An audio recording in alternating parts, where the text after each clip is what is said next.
The Terrifying Mistake. Rampo Edogawa. I've won. I've won. I've won. Only that single thought that he had once spun through Mr. Kitagawa's mind like a windmill. He thought of nothing else. He had no idea where he was walking or where he was going. In fact, he wasn't even aware that he was walking. Passersby glanced at him with puzzled expressions, observing his strange gait. His complexion was far too normal for a drunkard, yet he seemed too lively to be ill. What ho! What ho! This fellow is dancing mad. He hath been bitten by the tarantula. He moved in a way that brought to mind that mad, utterancean, odd, uncanny way of walking. No, Mr. Kitagawa hadn't been bitten by any real tarantula, but he was possessed by something even more dreadful, an obsessive desire for vengeance. At that moment, he was intoxicated, his entire being overwhelmed with the thrill of revenge. I've won! I've won! I've won!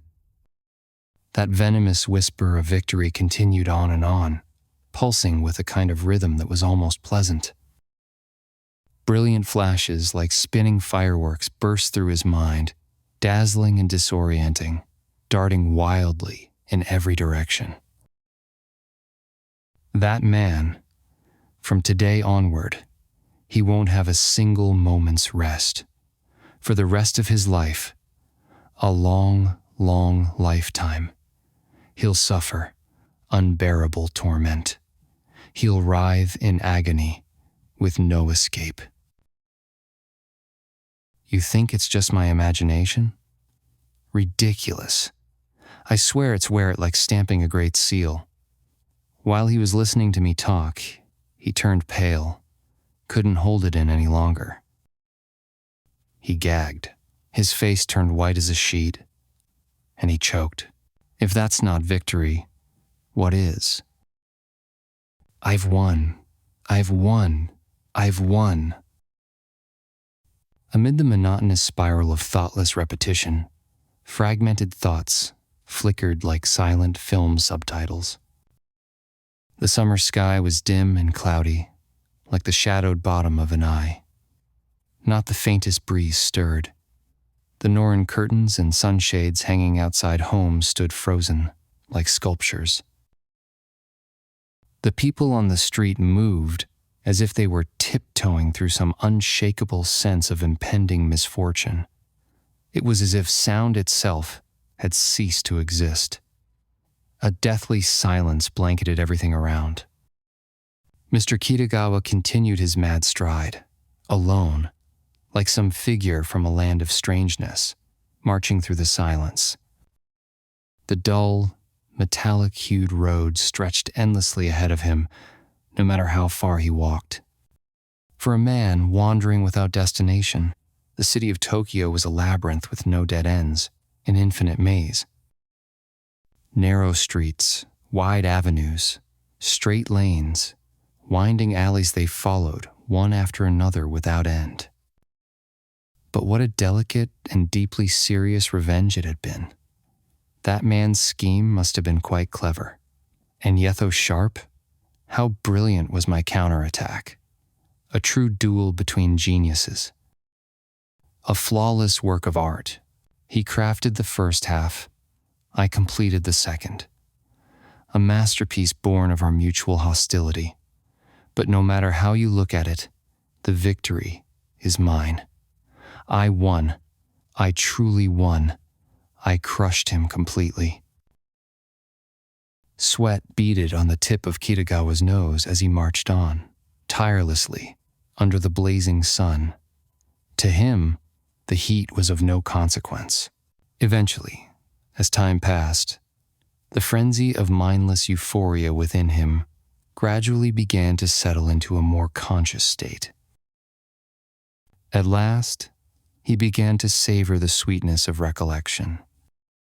It had been 3 months since their last encounter. Since just before the incident, they had not seen each other until today. After the incident, Nomoto had sent a brief letter of regret, but never once came to visit Kitagawa in his new home. That left a bitter knot in his chest. Kitagawa, for his part, felt such discomfort at the very thought of crossing Nomoto's threshold that it made him physically nauseous. The two had been born enemies. Even though they had sat side by side at the same desk in the same department of the same school, Kitagawa could never warm to Nomoto. He was sure that Nomoto, too, had loathed him, like one might loathe a centipede. That they had once been rivals in love only deepened their mutual disdain. From those early days, Kitagawa had felt an indescribable discomfort just catching sight of Nomoto's back. His body would twist involuntarily at the mere glimpse. Then came the recent affair. Their already fragile relationship, teetering on the edge of collapse, finally exploded. Now, there was no turning back. One of them would have to die. That was the only way out, Kitagawa believed. Until the time was right, Kitagawa had tried to keep the true purpose of today's visit hidden. But the sharp-minded Nomoto had clearly sensed it long ago. He kept glancing at Kitagawa with eyes full of dread, unable to bear the tension. They sat across from each other on a new leather cushion, each holding a glass of chilled beer that had just been served. From the very first moment, a suffocating darkness loomed between them. "I know why you're avoiding the subject," Kitagawa thought, or perhaps said aloud. "You haven't said a single word of regret to me since that incident. You're too afraid to even bring it up." After a while of meaningless small talk, Mr. Kitagawa could no longer contain himself. He launched the opening salvo of their battle. Mr. Nomoto flinched and looked away. Mr. Kitagawa firmly believed that Nomoto's face hadn't merely seemed pale because the green leaves of the garden reflected on it when he turned his head. That first blow I struck it pierced straight into his heart. Still wandering aimlessly through some unknown back street of the city, Mr. Kitagawa continued to indulge in the sweet pleasure of recollection. Like a ruminant animal regurgitating its meal, to chew it again slowly and savor it, Kitagawa meticulously relived every detail of his meeting with Nomoto from beginning to end, paying attention to even the smallest turns of phrase. The joy of reliving it, sweeter than the event itself, completely consumed him.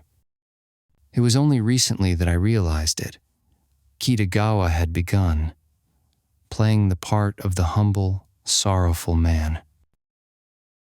Back then, I was so overwhelmed by grief, I could neither cry nor speak. It's embarrassing to admit, but to be honest, I loved Taeko. It was because I loved her that I was able to throw myself so completely into my work, so much so that even you and our friends were amazed. No matter how absorbed I was in my job, I always felt her presence behind me. That adorable smile with her little dimple. That sense of security, knowing my wife was right there, that's what drove me forward. I'll never forget it. The morning of her 7th-day memorial service, I happened to glance at the newspaper and saw a translated poem by Haruzuki Ikuta in the literary section. One line read, "That day passed unknowing, yet now, in her absence, how dearly I miss my wife." And just like that, tears I hadn't shed since childhood, tears I thought I had forgotten how to cry, came pouring out, unstoppable. It was only after her death that I truly understood how much I had loved her. You probably don't want to hear all this rambling, do you? I don't want to say it either, especially not to you. But I'm forcing myself to say it, because I want you to understand just how much her death devastated me. I want you to know how completely it ruined my life. That was how Mr. Kitagawa, with a look of modest sorrow, began to speak. And yet who could have imagined that these seemingly weak and sentimental ramblings were, in fact, the first step toward a revenge more terrifying than any in the world? As time passed, Kitagawa had said, my grief gradually faded just a little, but noticeably. No, perhaps the sorrow itself didn't change, but eventually, the part of me that had done nothing but mope and weep began to regain a bit of composure. And with that, a suspicion I'd all but forgotten in the haze of mourning suddenly reared up with ferocious clarity. As you know, Taeko's strange death was, to me, a mystery I couldn't begin to unravel. From the beginning, Kitagawa had harbored doubts about his wife's death. Why, he wondered again and again, had only Taeko perished in the fire, when even their child had survived unscathed? It was a question he could not answer, no matter how much he thought about it. It had happened 3 months ago, in the full bloom of spring.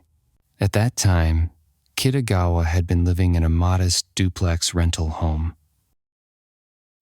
One night, a fire broke out in the adjoining unit, separated only by a thin wall, and quickly engulfed his home as well. The blaze spread across 5 houses before it was extinguished. Fueled by strong winds, the flames expanded with terrifying speed. Perhaps it was the panic of the situation, something only experienced in moments of real danger, like trying to protect a child or save important belongings, that made time feel so distorted. But whatever the reason, the swiftness with which that living creature called Flame, with a tongue like a great serpent, consumed the human dwelling was truly astonishing. Kitagawa's first instinct had been to grab the baby, still a newborn, barely past infancy, and flee to a friend's house nearby. He entrusted the screaming child to his friend's wife and, with his friend's help, rushed back into the blaze to retrieve whatever possessions he could. In his nightclothes, half mad, Kitagawa sprinted through the streets like a man returned to some prehistoric age before language existed, uttering incoherent gibberish between gasping breaths. After making 2 round trips between the friend's house and the burning home, a distance of 2 or 3 city blocks, the flames had grown too fierce. It was no longer safe to try and retrieve any belongings. His life itself was in danger. So Kitagawa gave up and settled, at least physically, at his friend's house. More than anything else, he first quenched his parched throat so dry it hurt, with glass after glass of water. But then, he suddenly realized Taeko was nowhere to be seen. He was certain he had seen her running once, and surely she must have known he had taken refuge at this friend's home. Yet, for some reason, she hadn't appeared. Still, it never crossed his mind that she might have gone back into the raging fire. For a while, he simply waited blankly, expecting her frantic figure to show up at the gate at any moment. At the entrance of the friend's house now, cluttered, with all manner of hastily thrown belongings, like trunks, document cases, and boxes, Kitagawa, his friend and his wife, the trembling maid still holding the child, all sat in silence, exchanging uneasy glances. From outside, the chaos of the fire scene could be heard as clearly as if it were in the room with them. Cries like, "Hey!" or "Wah!" or the incoherent clamor of "Wah, wah, wah, wah, wah," mixed with the sound of frantic footsteps rushing down the main street. These noises blended with the hushed, anxious conversations of the neighbors standing under their eaves, and somehow, to Kitagawa, they all sounded like music something, unrelated to him, distant and unreal. Here and there, the fire bells rang out those oddly theatrical tones that seemed designed to make the human heart pound. The sound was terrifying, and yet strangely exhilarating at the same time. In stark contrast, the stillness inside the house was uncanny. It was almost eerily calm. For how long, he didn't know, but the group sat in complete silence, barely moving. Even the child, who had previously wailed as though consumed by flames, had fallen totally quiet. At last, the friend's wife spoke, in a voice so relaxed it was as if she were making idle conversation. "I wonder where your wife went. Don't you think it's strange?" "Yes," the friend replied, studying Kitagawa's face closely. "It's been quite a while now. It is strange." And so, it was only after the worst of the blaze had finally died down that they went out to look for Taeko. But no matter how hard they searched, there was no sign of her. They went door to door, checking every acquaintance's house. Eventually, they ran out of places to check, out of ideas, out of hope. By then, dawn was already breaking. Utterly exhausted, Kitagawa returned to his friend's house and for the time being, collapsed into bed. The next day, as laborers were clearing the remains of the burnt house, one of them dug up a woman's body from the ashes with a fire hook. It was then, for the first time, that they understood Taeko had, for some unknown reason, rushed back into the blazing house and perished in the fire. It was truly a baffling event. There had been no reason whatsoever for her to go back into the inferno. Among the relatives who had gathered from afar in the wake of the tragedy, the prevailing theory was that the horror of the moment had driven her into a state of panic, causing her to lose her senses. "I once heard of an old woman," someone said, "who, during a fire, got so flustered she rushed over to the rice bin and began carefully measuring rice into a bucket. She probably thought the rice was the most important thing to save. In a panic like that, even the most level-headed person can lose their grip." Taiko's mother, trying desperately to suppress her sobs, spoke with a voice thick from stifled grief. "My beloved wife, so young, leaving behind a child, her death alone was already more than enough to crush a man's heart. But on top of that, the sheer horror of how she died, you should have seen her face. If I could have spoken to you with her corpse laid before us, just imagine the powerful, dramatic effect it would have had. Her body was nothing more than a blackened lump. It wasn't just gruesome, it was downright grotesque. When I arrived at the scene, the thing lying before me didn't even seem like something from this world. It was unimaginable that it could be the wife I'd lived with for 3 years. You couldn't even immediately tell it was a human body. Not by the eyes, nor the nose, nor the limbs, nothing recognizable remained. It was just a single charred mass. In some places, the blackened skin had split open, revealing raw, crimson flesh underneath. Have you ever seen those telescope photographs of Mars? The ones that show its supposed canals, those odd expressionist-looking lattices? That's exactly what it looked like. The surface of the black mass was cracked in a similar way, with vivid red lines running across it, forming a web-like pattern. It no longer resembled anything human. It was an eerie, unknown thing, something monstrous. I even doubted for a moment whether it could really be Taeko. But the worker, used to scenes like this, must have noticed my suspicion. He pointed to a certain spot on the body. And there, if you look closely, was the faint glint of the thin platinum ring Taeko had worn up until the day before. There could be no more doubt. And later, it was confirmed besides Taeko, no one else had gone missing that night. But deaths like hers, though tragic, aren't unheard of in this world. As horrifying as her end had been, it wasn't the grotesque nature of her death that tormented me most. No, what pained me far more deeply, beyond any outward circumstance, was the question of why she died. There was absolutely no reason for her to die, not materially, not emotionally. I couldn't imagine any burden, any suffering, deep enough to drive her to death. And it wasn't as if she were the kind of woman who would lose her mind in a sudden crisis. Just as well as I do, despite her delicate appearance, she was remarkably strong-willed.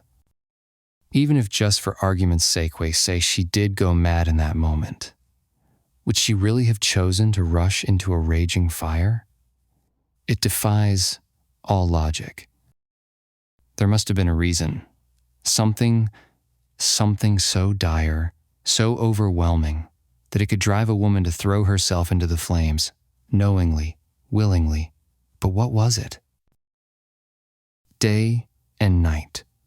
That suffocating question clung to my mind and wouldn't let go. Even though I knew that understanding the cause of her death wouldn't change anything now, I couldn't help but think about it. I had to. I spent months considering every possible scenario. The most plausible explanation was that she'd left something important inside and returned to retrieve it. That seemed to make the most sense. But what could have been so important? I had never paid close attention to Taeko's belongings, never really noticed the details of her personal effects, so I had no idea what she might have valued. Still, I couldn't imagine her possessing anything so precious that she'd willingly trade her life for it. One by one, I tested other theories, imagined other motives, but none of them held up. Eventually, I began to think I had no choice but to accept this as one of those questions that go to the grave unanswered, a mystery buried forever with the dead. There's a phrase, dead secret. And Taeko's death, truly, was the embodiment of that, a dead secret. You're familiar with the concept of a blind spot, aren't you? I think there's nothing more terrifying than the effect of a blind spot, Edogawa said. Ordinarily, the term refers to a part of one's vision, but I believe there are blind spots in our consciousness, Tohat I'd call cerebral blind spots. You know how sometimes, out of nowhere, you forget something completely trivial? Like when you can't recall the name of your closest friend, no matter how hard you try. There's nothing more disturbing than that. The very idea makes me restless. Imagine I publish a theory, something clever, well-constructed, original. But what if, at some critical point, a cerebral blind spot distorts it? Once your mind falls into a blind spot, you're incapable of recognizing a mistake until some accident or shock forces you out of it. For people like us, those who work with ideas, there's no greater fear than the possibility of a blind spot. And yet, I can't help but feel that Taeko's death is caught in my cerebral blind spot. It's strange. On one hand, it feels like a complete mystery, but on the other, it's as if something inside me is whispering, "No, you understand it perfectly. It's right in front of you." There's something vague, nameless, looming there, as if saying, "I am the reason your wife died." And I've come so close I can almost touch it. But from there I can't move any further. No matter what I do, I can't bring it into full awareness. Kitagawa continued with perfect precision, following the plan he had mapped out in advance, not deviating by even a single word. He suppressed the urge to rush ahead, stretching the distance to the conclusion as far as possible. Like a child tormenting a snake before killing it, he savored the moment, watching Nomoto's growing agony with a cruel pleasure. Slowly, deliberately, he jabbed at the vulnerable spot zone prick here, another there, just enough to cause pain without drawing blood. He knew all too well just how torturous this long, meandering, seemingly pointless monologue must have been for Nomoto. And Nomoto said nothing. He sat in silence and listened. At first, Nomoto responded here and there with a "yeah" or a "I see." But gradually, he fell silent. To an outsider, it might have seemed as though he'd simply grown bored of the long, tedious story. But Kitagawa believed otherwise. He was convinced that Nomoto had been rendered speechless by fear that he remained silent, for fear that if he opened his mouth, it might release a scream. One day, Koshino came to visit me. Kitagawa continued. He lived nearby, so during the fire and afterward, he'd helped me move things, helped with the evacuation. That day, he gave me a crucial suggestion about Taeko's death. He'd heard it from a witness, someone who said they saw Taeko running frantically in front of the burning house, shouting something loudly as she darted back and forth. The noise all around made it impossible to hear what she was saying, but the man said he could tell it was something serious. No one on site seemed to notice her strange behavior. Everyone was too busy fighting for their lives, trying to save what they could. But then, apparently, a man appeared from somewhere and approached Taeko. Kitagawa paused here, locking his eyes on Nomoto's, freezing him in place with the intensity of his stare. He was fully aware of the effect that gazed like a snake from the shadows of a dark cave, silently fixing its prey in place. That man, he said slowly, came right up to Taeko, but then suddenly he turned on his heel and ran off in the direction he came. And then something strange happened. Taeko looked utterly shocked. Her eyes went wide, searching, pleading for help. But only for a moment. In the next instant, as if seized by something, she rushed straight into the burning house. That's what the witness said. And what happened to the man afterward?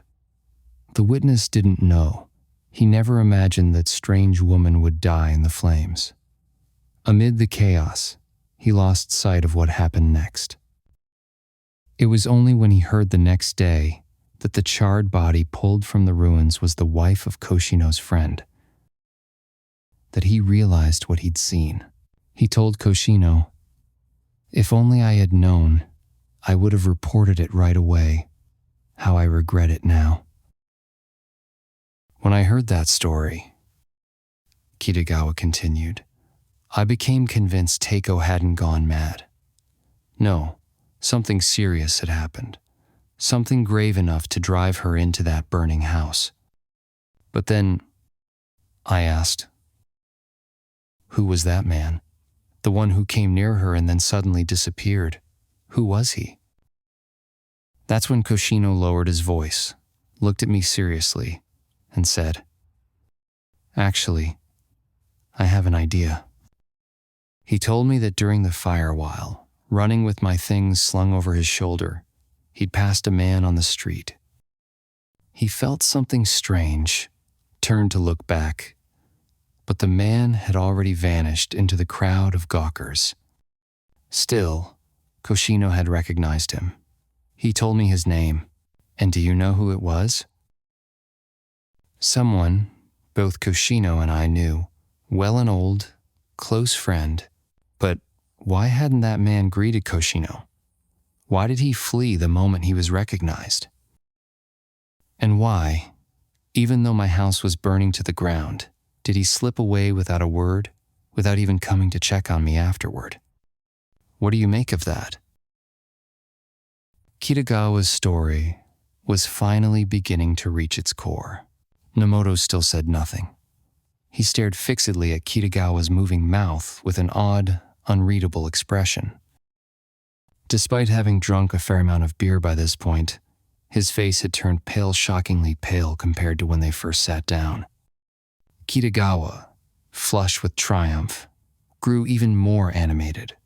His tone was nearly that of a man giving a public speech, his words pouring out with increasing fervor. He could feel both of his cheeks burning hot from tension. His armpits were slick with cold sweat. But even after hearing that strange, mysterious piece of the story, I still couldn't make a judgment. I'd gotten close, very close to the heart of the matter, but not quite. The truth itself still hovered just out of reach.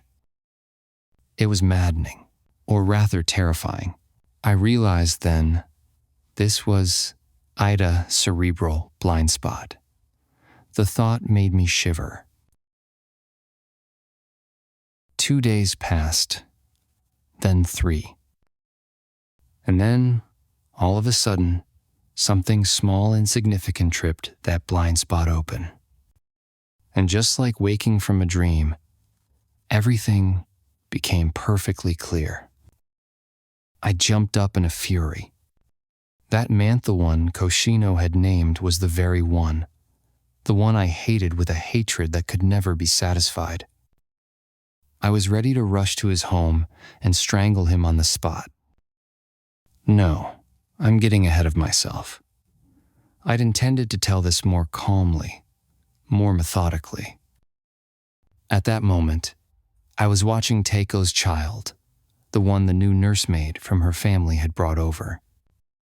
The child hadn't yet bonded with the nursemaid, and in his garbled baby voice, he kept saying, "Mama, Mama," crying for the mother he had lost. The child was heartbreaking.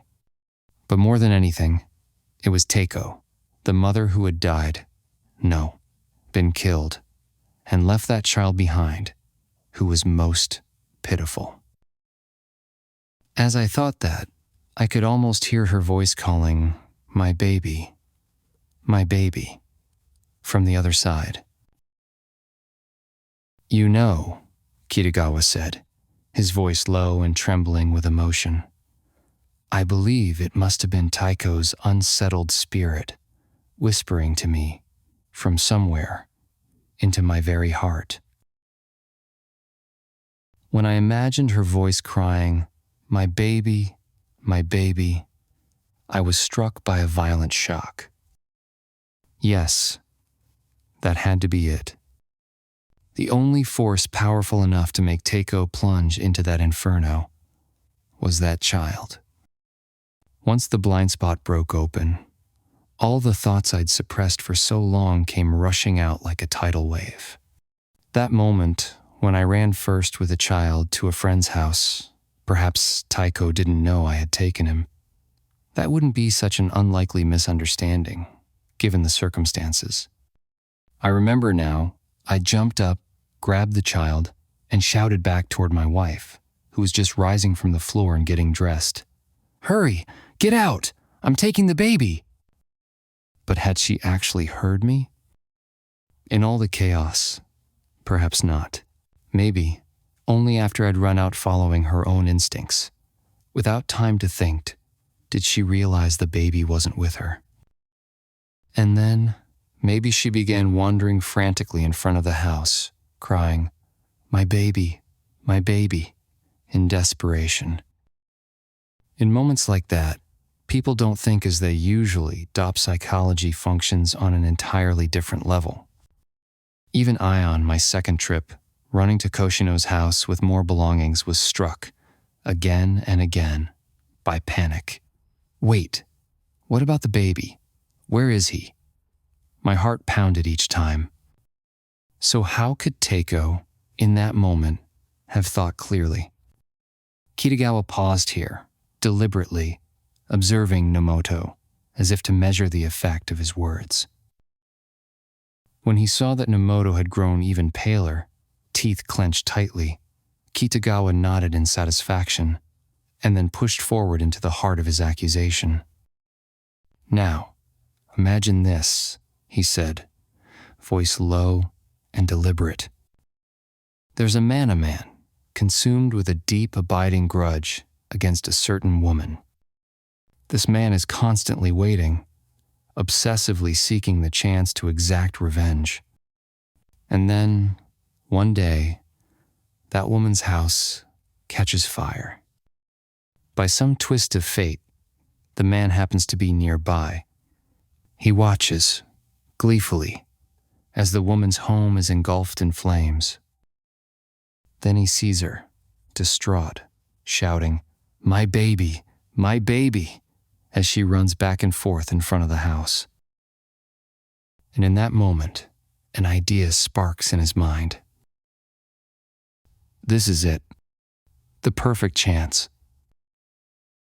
The man casually approaches the woman, and with the quiet, hypnotic force of a suggestion, like a hypnotist casting a spell, he says, "Your baby's inside. He's in the back room." Then, without another word, he slips away. What an astonishingly ingenious revenge. On any ordinary day, no one would fall for such a trick. But in a moment like that, when a mother is frenzied, half out of her mind with terror for her child's safety, it's the ultimate trick. It was the perfect move to kill her. Even as I burned with rage, I couldn't help but admire the cleverness, the exquisite wit of that man. I used to believe there was no such thing as a crime that left absolutely no evidence, Kitagawa said, his voice now lower, more deliberate. But in that man's case, what can you do? Not even the greatest judge alive could punish him. After all, who heard that whisper besides the dead woman herself? What kind of evidence could that possibly be? Sure, maybe a few people found his behavior suspicious. Maybe they remembered seeing him at the scene. But so what? Isn't it perfectly natural for a friend to approach a friend's wife in the midst of a disaster, to offer comfort or guidance? That's not suspicious. It's what anyone might do. And even if just hypothetically someone did overhear that whisper, would he be afraid? Not in the least. He'd just say, "I truly believed it was the truth when I said it."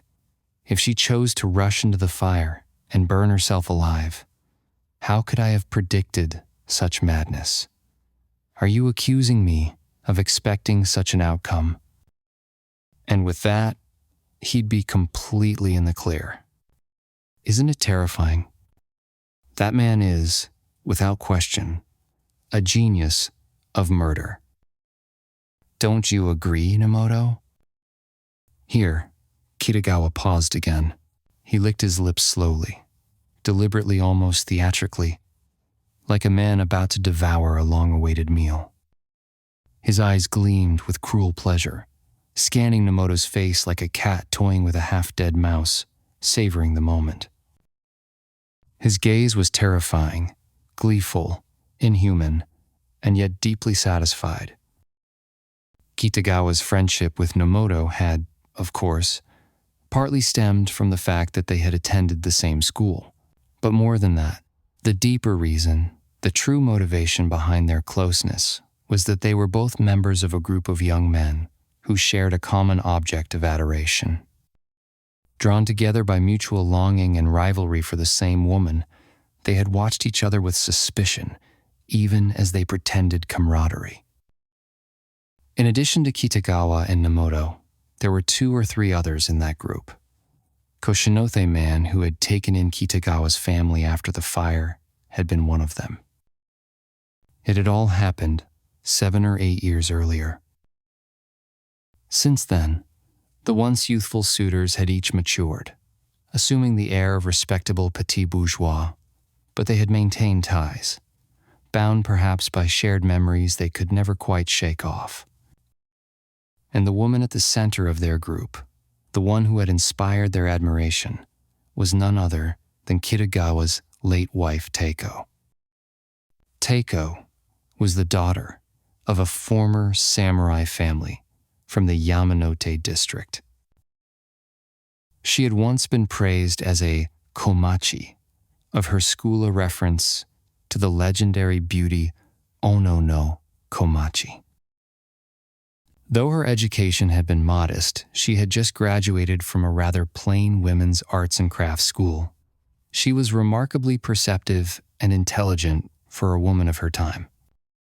Thanks to the strict upbringing of her old-fashioned mother, Taeko possessed a gentle, composed demeanor, rarely seen among modern girls. In short, she had been nearly flawless. At the time, Kitagawa had been living in Taeko's home as a distant relative while attending school. Naturally, the young men who admired Taeko gravitated toward Kitagawa's study. Though he had always been something of an eccentric, reserved and socially awkward despite his academic brilliance, his study was never without visitors. Why? Because his friends knew that by calling on him, even if they couldn't chat with Taeko directly, there was always a chance of glimpsing her as she brought in tea or answered the door. This was pure strategic devotion. Of all those visitors, the most frequent were Nomoto, Koshino, and 2 or 3 others from that same group. Their rivalry was intense, but it remained a silent battle, never openly declared. Among them, Nomoto had been the most ardent of all. With his handsome appearance, solid academic record, placing him among the top students, and his easy social charm, it was only natural that Nomoto carried himself with the confident air of a front-runner. And it wasn't just he who believed it. His rivals, though reluctant, couldn't deny his advantages. Whenever the young men gathered in Kitagawa's study, it was always Nomoto who naturally took the lead in conversation. When Taeko happened to be present and Nomoto wasn't there, the atmosphere fell flat. But if he was there, she would speak more freely, even laugh aloud, something she almost never did otherwise. Little by little, and with little effort, Nomoto had drawn close to Taeko. Everyone assumed that he would be the victor. Through unspoken gestures and countless subtle cues, it had become the common understanding, even to Nomoto himself, that he had essentially won. All that remained, it seemed, was to formally propose. Just when their relationship had reached that point, summer vacation arrived. Nomoto, flush with confidence, returned to his hometown, convinced that he had secured the prize. The assurance that she was already his turned even their temporary parting into something sweet. He imagined that, with letters exchanged across the distance, their bond would only deepen, and so he left Tokyo. But then, while Nomoto was away, the entire situation changed in a flash. The very Taeko whom he had believed was his, beyond any doubt, married someone else without so much as a word to him. And not just anyone, but the very man everyone had least expected, the brooding, reserved Kitagawa. Nomoto's fury grew in direct proportion to Kitagawa's joy, yet it was not so much rage as it was shock. The bewilderment of a man betrayed by what he had taken as absolute certainty. Having carried himself with pride and confidence for so long, he now found it impossible to face his friends. But there was no promise, no agreement, no formal commitment he could point to. He had no grounds to protest. There had been no vow, nothing tangible had been exchanged, and so his impotent rage, with no outlet, transformed him. He became a different man. He grew quiet. He no longer drifted from house to house, visiting friends, as he had before. He tried to bury the bitter sorrow of his lost love by immersing himself in his studies. Kitagawa, for his part, knew all of this far too well. He saw Nomoto's continued bachelorhood as living proof of just how deep his heartbreak had been. And though, on the surface, the two men still met and spoke, as classmates and old acquaintances, there had always been a tense undercurrent between them, something strained and uneasy. Given all that had transpired between them, it was hardly unreasonable that Nomoto might have plotted such a revenger that Kitagawa would come to suspect him of it. Now, Kitagawa, as has been hinted before, was something of an eccentric. He was hopeless when it came to socializing, completely incapable of small talk, jokes, or witty banter. He seemed utterly devoid of any sense of humor. But once the conversation shifted to serious matters, especially argument, she could become remarkably eloquent. It appeared that unless he had a clearly defined objective in mind, he couldn't summon the will to act at all. But once he latched on to something, he would charge toward it with relentless focus, ignoring everything else around him. When that happened, he became blind to everything unrelated to his goal. This trait, in fact, was what had led to his academic success. It was even what had allowed him to succeed in love, despite being so unsuited to it. He was incapable of holding two thoughts in his mind at once. Until he had won Taeko, he could think of nothing but her. Once he had her, he lost interest in everything else and buried himself in his studies. Even Taeko home he had once pursued, so fervently was left alone while he became completely absorbed in academic research. And now, with her death, his mind had become entirely consumed by poor Taeko. Likewise, his revenge against Nomoto, once conceived, became an obsession, and upon carrying it out, he plunged into a frenzy of ecstasy. Everything he did swung violently between extremes. He had, in truth, a nature that if tilted just a bit too far could have tipped into madness. Indeed, the wild theory he formed about Taeko's death, and the bizarre vengeance he executed upon Nomoto, these not thoughts too deranged to be called rational. And yet Kitagawa believed in them with unshakable certainty, and now that belief had been confirmed. The enemy he had long marked, Nomoto had fallen straight into his trap, and now sat before him, exposed, humiliated, writhing in misery. Kitagawa's long, elaborate prelude was finally ending. He was now ready to strike at the true heart of his revenge. There wasn't a single flaw in that man's terrifying revenge, Kitagawa said, his voice cold and tight. Even if I could guess at what he had done, it could never go beyond mere speculation. Even if I accused him, you committed this crime, what good would it do if he refused to admit it? I had no way to pin it on him. All I could do was sit there, helpless, and admire the cleverness of his plot. He knew I knew, and yet I couldn't touch him.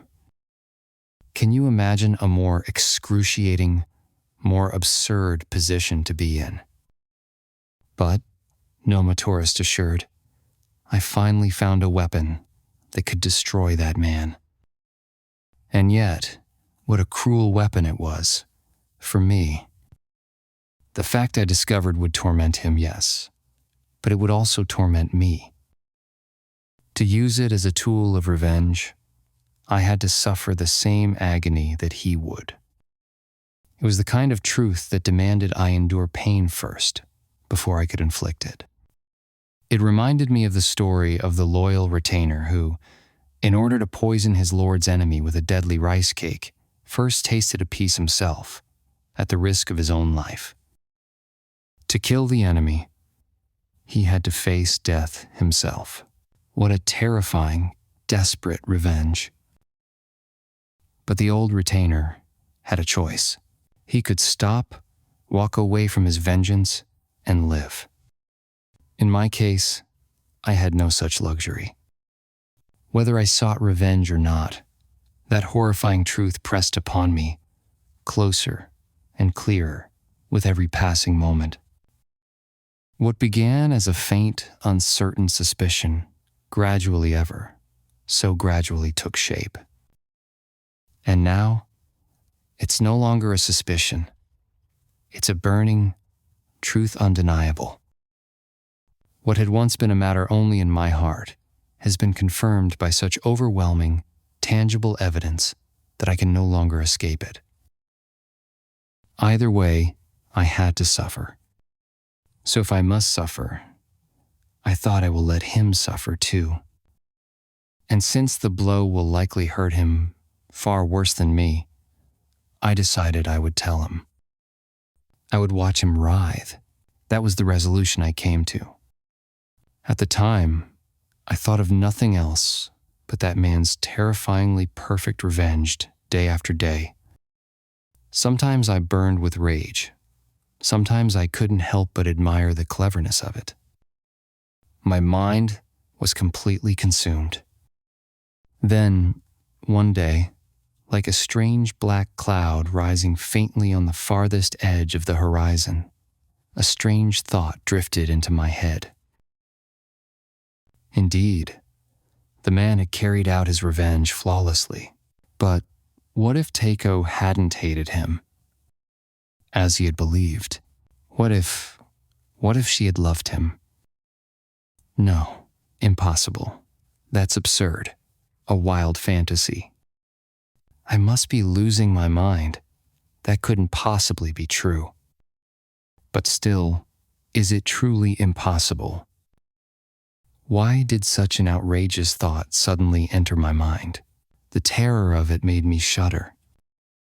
What if Taeko had continued thinking of him, loving him, even after she married me? Naturally, my thoughts drifted back to the circumstances around the time of my marriage to Taeko. That man before we were married was, without a doubt, my most formidable rival. I've always secretly believed this. Neither he nor anyone around him ever imagined Taeko would marry me. They must have all thought he was the lucky one, destined to be her husband. That's how deeply he had captured her heart. If there hadn't been some extraordinary circumstance, Taeko would have surely chosen him. To his credit, he had every possible advantage. And me? I had none of the qualities that might attract a woman's heart. Not one. But I had one special weapon. I was not only a distant relative of Taeko's family, but if you trace our lineage far enough back, my family had once been the main household to hers. Given that background, it was only natural that her old-fashioned parents, the kind who lived and died by propriety, would accept my marriage proposal with gratitude, barely letting me finish the sentence. And not just because of family obligation, my serious, upright nature had earned their deep trust. He's the kind of man we can rely on. What's more, whether it was fortunate or unfortunate, Taeko herself was the kind of woman who could never go against her parents' wishes, no matter what her own feelings were. Even if she had been in love, she would never show it. That just wasn't her way. So then wasn't I, knowingly or not, taking advantage of all those circumstances to force my will on her? Even if I didn't think it through so clearly at the time, wasn't there some part of me deep down that was aware of what I was doing? Still, like anyone, I had my pride perhaps more than most. When the marriage talks progressed more smoothly than expected, and we finally became husband and wife, that vague sense of guilt seemed to vanish on its own. Taeko treated me as a proper husband, faithfully and with full devotion. So then, maybe she never loved that man after all. Maybe it was just my imagination. That's what I, ever the fool, came to believe. But now that I look back, I realize I had no understanding of women. Taeko was the only woman I ever truly knew. I had no way to compare, to judge. And true love, isn't like what we had. Our relationship was less like lovers, and more like a master and his servant. Come to think of it, I was quite the spoiled child. We spent 3 years together, and still I never understood what she truly felt. In fact, I'd never once even tried to understand her heart. I'd simply believed that once a woman became a wife, she naturally loved her husband as the only man in the world. With that blind confidence, I buried myself in my work, never questioning a thing. But this incident, this time, it finally opened my eyes. Looking back now, there were countless signs in Taeko's behavior that didn't quite sit right with me. Little things, seemingly trivial moments kept coming back to me, one after another. Moments when, if she'd truly loved me as her husband, she surely wouldn't have acted the way she did. It's clear now, Taeko was never truly satisfied with me. And in her heart, though she had no choice but to abandon him, she continued to cling to the image of her former lover. No, not just in her heart. The painful truth is, in that soft, warm chest of hers, she had quite literally been holding on to his image all along. Earlier, I said I discovered undeniable proof. Here, this is it. You know this medal well, don't you? Taeko treasured it since her girlhood. I found it just a few days ago, quite by accident. It had been carefully stored at the bottom of her portable writing box, tucked inside a velvet pochon of the few things salvaged from the fire. And do you know what was inside this keepsake medal, Nomoto? Inside this object Taeko held so dear, inside this item, belonging to the woman murdered so cruelly in the fire, inside this medal was a photograph of him. Yes, the man that Koshino saw fleeing from the scene. The very man who burned Taeko alive. The very man Taeko had continued to love through all these years. The photograph was mounted in the medal like a sacred talisman. Of course, if it had been put there during her girlhood and simply forgotten over time, I might have dismissed it. But no, when we first married, she had placed my photograph in that very medal. I remember it clearly, and yet, at some point, she removed my picture and replaced it with his. What do you make of that, Nomoto? What does that say?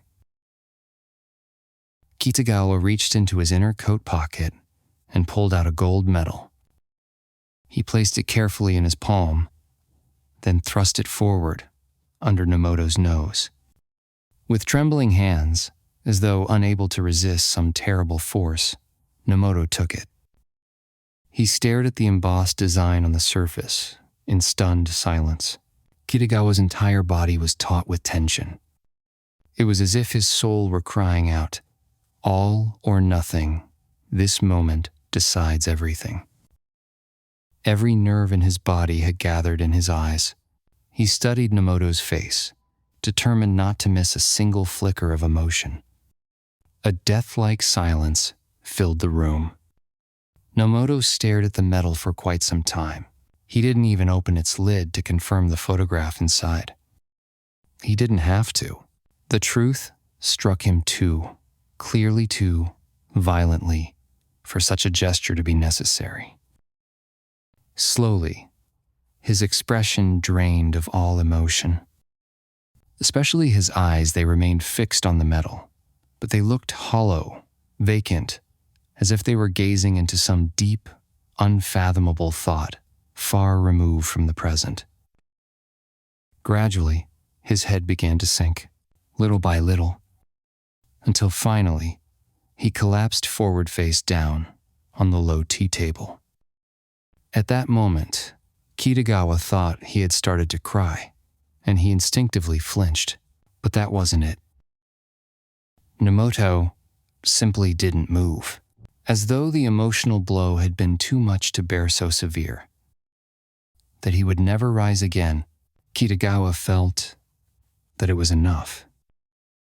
A choking sense of triumph rose in his throat, as if the intensity of his victory itself had cut off his breath. There was no longer any need to continue. Even if there had been more to say, Kitagawa could no longer speak. He rose clumsily, like a man struggling through water. And then, leaving Nomoto lying face down behind him, Kitagawa quietly stepped out of the room. The old maid, unaware of anything, came flustered to straighten his sandals at the entrance. As he bounded down the threshold in a near dance of exhilaration, there was a heavy thud. Kitagawa had collapsed atop the maid in a graceless heap. He had become so overcome with emotion, so numbed by the thrill of it all, that he no longer even felt his own legs. Thus, I have won, he thought. Kitagawa continued walking, flushed with triumph. That bastard will never be able to let go of that metal. Even if he tries to throw it away, he won't be able to.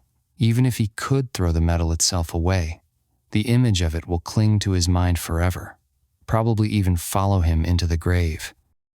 That metal will haunt him, always reminding him of the woman who treasured it, the woman he burned alive in the most merciless way imaginable. She loved me this much, and I killed her. He'll writhe in anguish over that irreparable mistake, day after day after day. Isn't this the most delicious revenge anyone could ask for? Flawless, impeccable. Kitagawa, you genius. Your mind really is just as brilliant as you always believed. Kitagawa's joy had reached its climax, the final peak before joy would inevitably turn into something else. Sadness, emptiness, or madness. He felt like the crowd at a baseball game, shouting, leaping into the air in a frenzy. Hurrah, hurrah for so-and-so. He leapt, and then like a madman he started to laugh, drooling uncontrollably, guffawing like a lunatic. Sweat poured from him in torrents, soaking through his shirt, clinging darkly to the fine sash of his Satsuma linen. Beads of sweat fell from his blood-flushed face, drop by drop. What a ridiculous, childish trick, and yet Dr. Nomoto fell for it completely. Dr. Nomoto?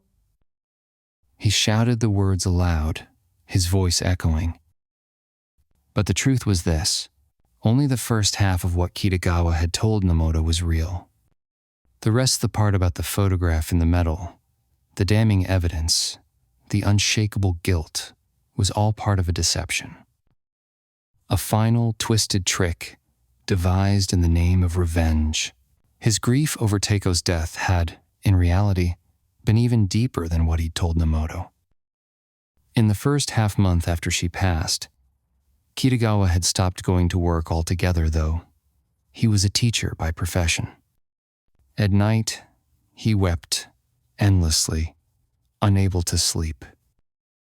He sobbed, like a child calling out, "Mama, Mama," as if searching for his mother's milk. He howled, grieving not just like a husband, but like a lost, broken soul. Mr. Kitagawa, until Mr. Koshino, the man who had helped so devotedly during the fire, came to visit his new residence and hinted at a suspicious cause behind Taiko's death, had been so consumed by grief that he didn't even have the mental space to doubt the circumstances of her passing. But the moment he heard Koshino's story, his obsessive single-mindedness kicked in. He immediately cast aside his sorrow and plunged into thoughts of revenge. Day and night, all he could think about was how to strike back at his enemy's cruel scheme with a more devastating counterblow. It was a profoundly difficult endeavor. To begin with, he didn't even know who the enemy was. Kitagawa had told Nemoto that Koshino had encountered him at the fire scene, but that, too, was a fabrication. Certainly, Koshino had said that he saw someone familiar, a man he'd known, but the man had quickly disappeared into the crowd as if terrified of being recognized. Koshino hadn't had a clear enough look to identify him. "It was definitely someone I used to be close friends with back in our school days," he said. Still, in all that chaos, my head was spinning. I really can't say for sure. It might have been Nemoto, or maybe Inoue, or Matsumura. One of those guys who used to gather in your study back in the day. He looked like Nemoto, but also like Inoue. I can't quite rule out Matsumura either. In any case, I'm sure it was one of those three, but I just can't remember. Kitagawa had no choice but to start by identifying the right man. If he happened to strike the wrong one with his revenge, the consequences would be irreversible. And even if he did manage to identify the true culprit, there was still the problem of his opponent's flawless execution. There was simply no way to pin anything on him. As Kitagawa himself had admitted to Nemoto, it was a crime utterly without evidence, a crime existing entirely in the psychological realm. In other words, he faced two layers of difficulty. First, the uncertainty of the perpetrator's identity. Second, the impossibility of exacting revenge on such a perfect crime. But after days of brooding over it, an extraordinary idea suddenly came to Kitagawa. It wasn't something he could take to court, nor was it a plan for violent vigilante justice. It was a method by which the avenger remained entirely safe, yet the target would suffer a blow far deeper and more enduring than any prison sentence or physical punishment. Even better, this method didn't even require identifying the true culprit. He could simply carry it out on all of the suspects and still achieve the desired effect. It was a method that inflicted the deepest torment upon the true criminal, while causing no pain or unease whatsoever to the others. The materials were simple: the gold medal Taeko had left behind, and a class photo on 8x10 group shot taken back in their student days. First, Kitagawa had two exact replicas of the medal made. With the original, he now had 3 identical medals in total. Then, into each one, he inserted a photograph, carefully cutting out and affixing just the face of each man. Mr. Nemoto, Mr. Inoue, and Mr. Matsumura. Such a simple setup, and yet, with it, he could execute that great revenge. Still, their trick was even simpler and more natural, he thought. In this world, it's not unusual for the most trivial cause to bring about tremendous consequences. Who's to say that this meaningless medal and a faded cutout photo don't have the power to shape the entire fate of a man's life? Neither Nemoto, Inoue, nor Matsumura could have possibly forgotten this medal. In particular, the raised Venus engraving on the lid was surely etched into the memories of those young men who used to frequent his room back then. In fact, when they spoke of Taeko, they rarely called her by name instead. They referred to her by the nickname Venus, inspired by that very carving. Now, if any of them were to discover that the metal Taeko had hidden deep within her cherished keepsake box contained their own photo, imagine their delight. But if that same man happened to be the one who burned her to death, then the anguish would be unimaginable. In truth, among the three names provided by Koshino, Kitagawa suspected Nomoto most. Still, he couldn't completely rule out the other two either. Surely, they hadn't been indifferent to Taeko. So, Kitagawa decided to test his brilliant metal trick, first on Inoue and Matsumura, leaving the most likely suspect, Nomoto, for last. However, with both of those men, there was no need to even bring out the metal. Their innocence became immediately apparent. Almost as if they had rehearsed it, when they heard Kitagawa's strange story, both wore an expression of concern and said something along the lines of, "You must be a bit unhinged after losing your wife. There's no way something so ridiculous could be true. You need to calm yourself down. Come on now, let's not talk about nonsense like the thaw of a drink, will you?" Their tone was sincere, without a trace of hidden meaning, and not even the faintest shadow of guilt or fear crossed their expressions. Kitagawa was, admittedly, rather disappointed. Are my thoughts truly so mad? Could it be, just as they say, that all of this is merely a baseless delusion? Still, he reminded himself. No, Nomoto is still left. Wasn't he the one I was targeting from the very beginning? In any case, I must see it through to the end. And so, he had visited Mr. Nomoto that very day. And the result had exceeded even his expectations. That he burst into joy, like a madman, was hardly unreasonable. Kitagawa had been walking for over 2 hours, soaked in sweat.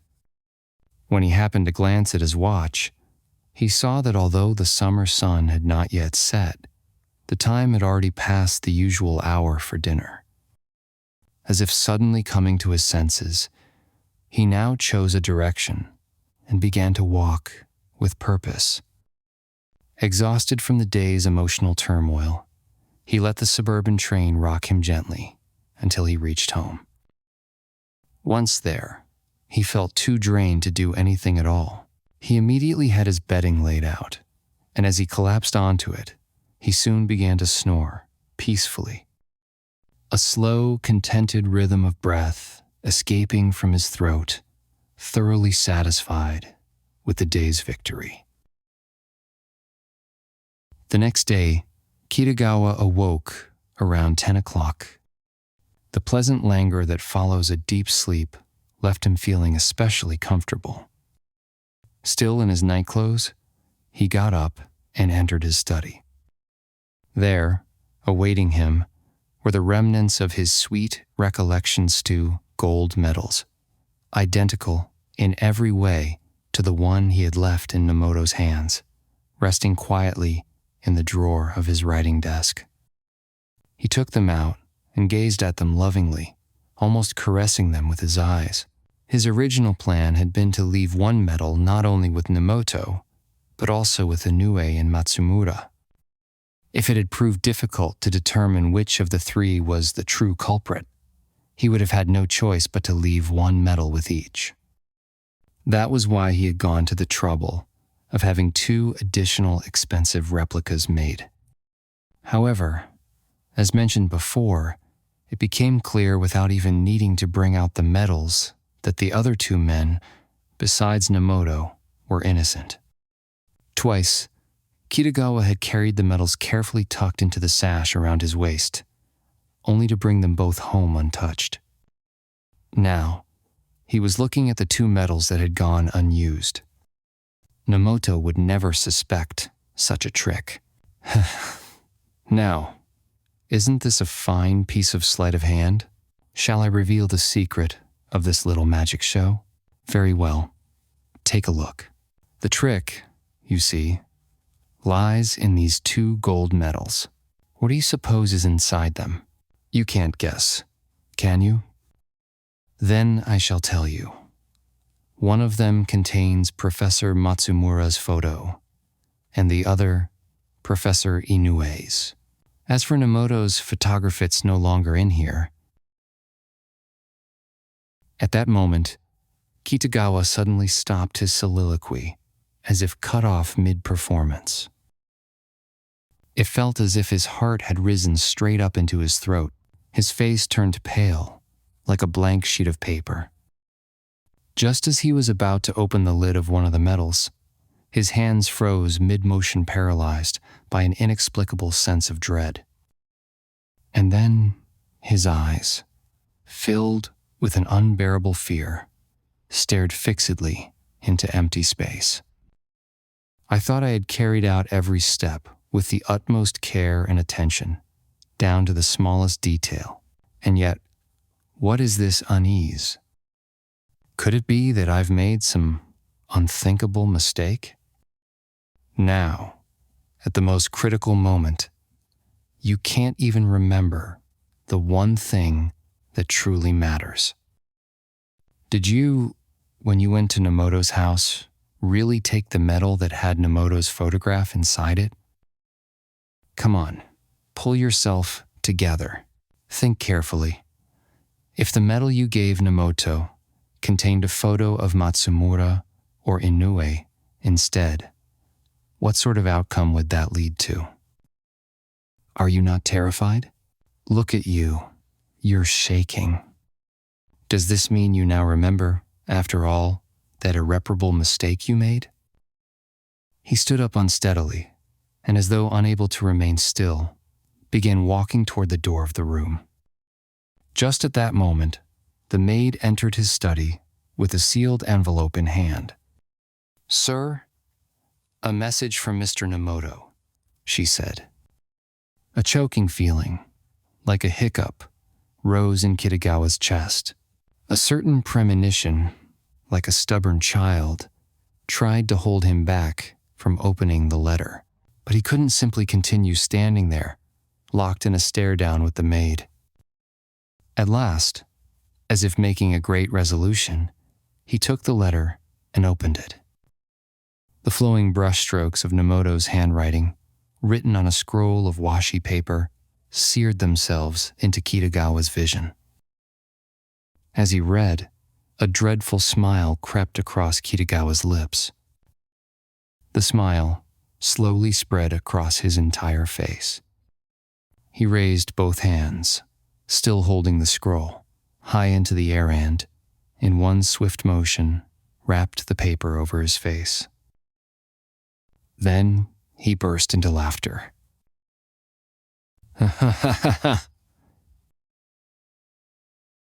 He writhed in place, laughing uncontrollably, just like the mad doctor in the Morning Glory diary after taking the laughing potion. He laughed without end.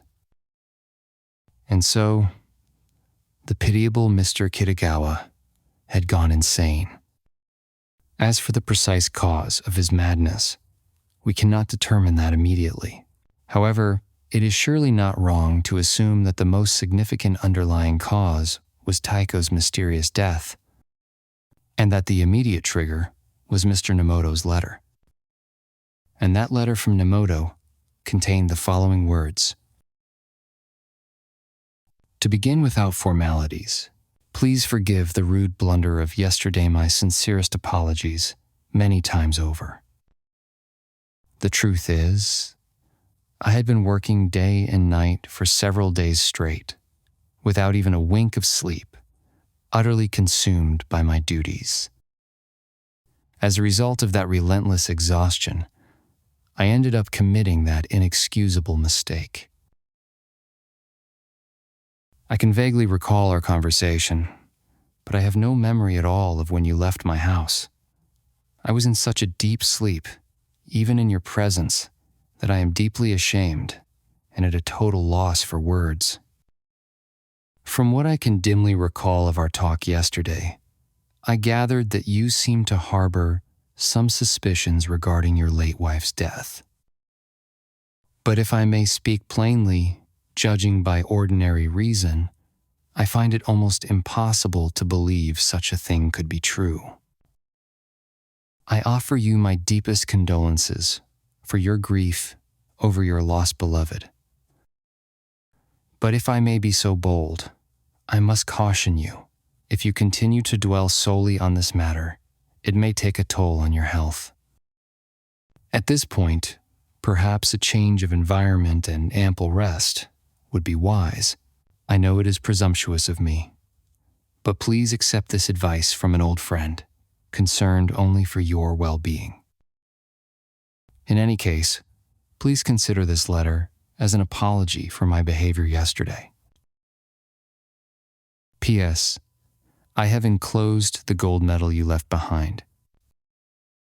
If I understand correctly, the person whose photograph was inserted in this medal is, in your view, the dreadful murderer. However, I still find it very hard to believe that someone like our mutual friend Mr. Matsumura, whom we've long known and often welcomed into our homes, could be such a villain as you suggested.